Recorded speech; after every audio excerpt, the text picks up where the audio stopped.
Excel 2016, Module 5, Part 10.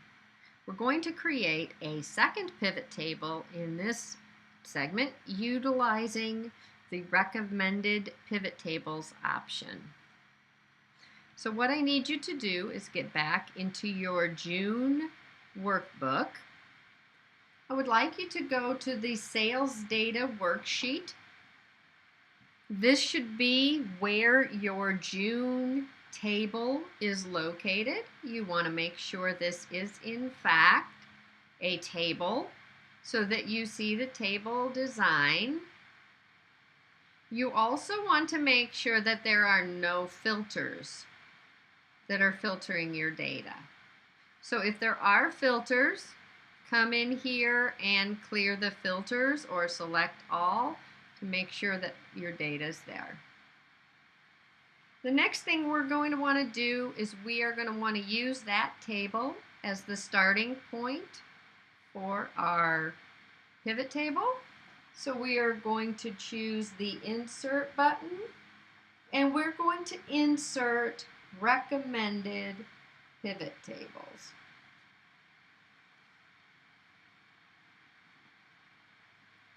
Now, some people say, I'm not sure how to set up my pivot tables. I don't know what to do with it.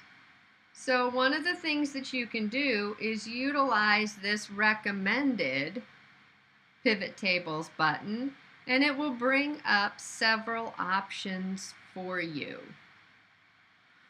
We want to select the one that says sum of amount by day.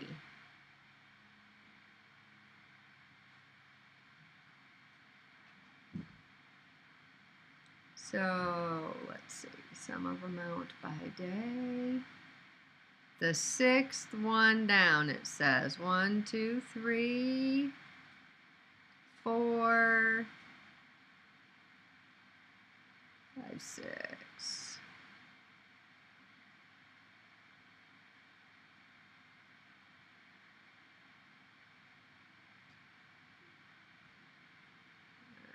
I'm going to make this a little larger so we can see it easier. 3, 4, 5, 6.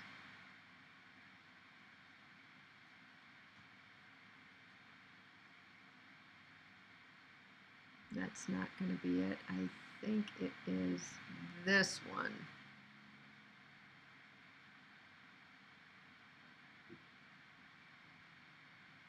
Nope. It's this one. Sum of amount by day. And it doesn't have anything else after it. Say OK.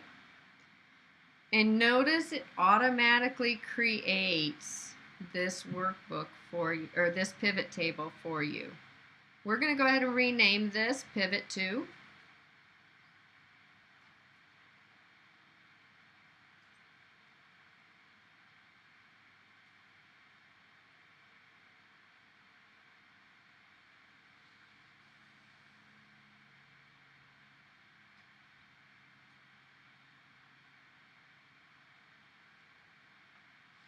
We're going to change the sum of the values here. We're going to click the drop down arrow and choose Value Field Settings. I'm going to change the number formatting here.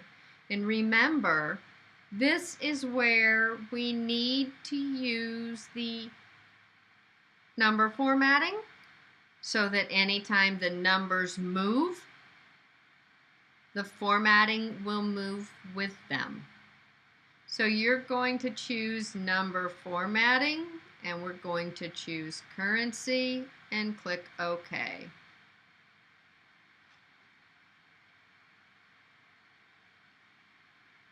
Then we're going to click OK.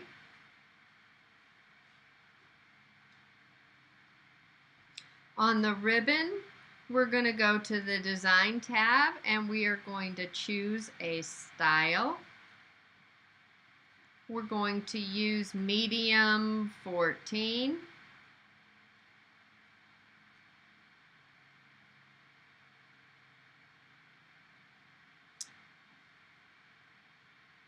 Oh, and they want us to use a different name, so we could rename this worksheet Daily Sales Pivot Table.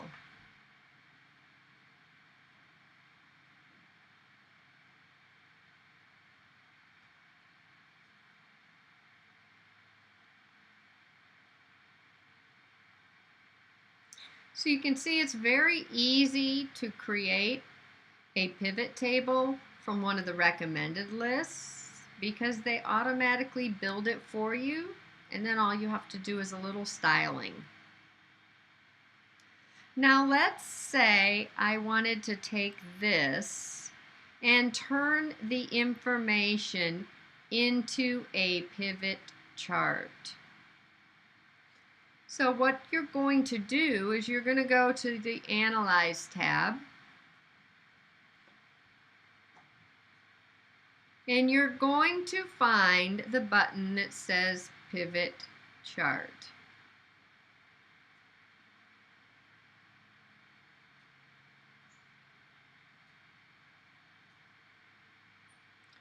Once you get that open, you're going to choose the type of chart that you want to have.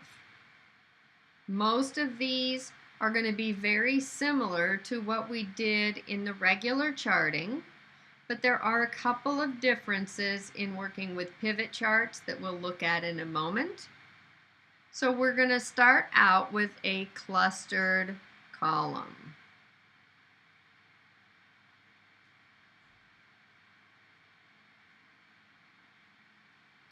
Notice we have two of the three buttons.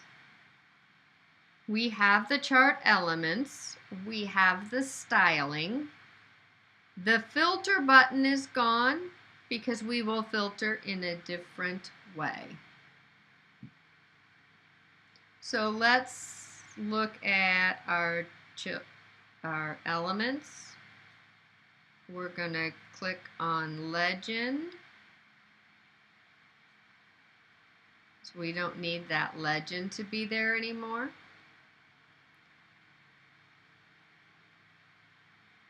We're going to click on the title. It doesn't need to read total. It's going to read sales by day.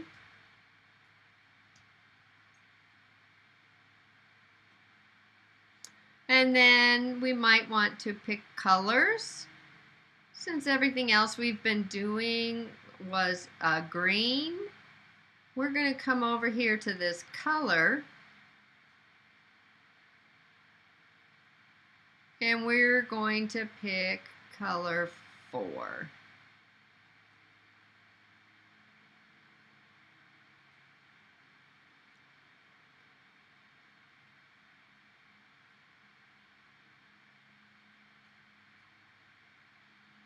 So now we have the green look that matches our green in our pivot table. Notice we could move our chart the same way we did the other charts. You could do any of the other formatting that we did on the charting chapter when we covered Module 4. So if we wanted to try to filter, we could click on the day, and we could use the filter arrows here. So if I turn Saturday off, now the rest of the week is showing in both the pivot table and in my chart. I can select all.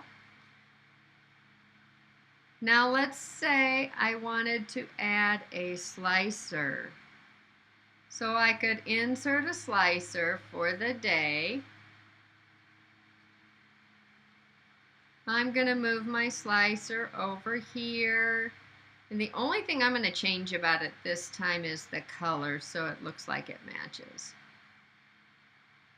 So let's say I wanted to see Saturday. Notice my slicer now will update both the chart as well as the pivot table.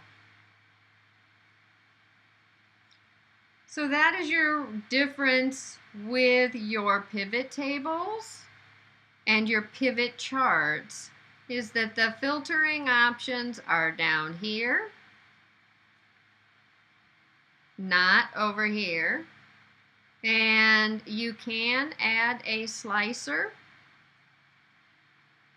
to allow you to select what you're going to look at in both at the same time.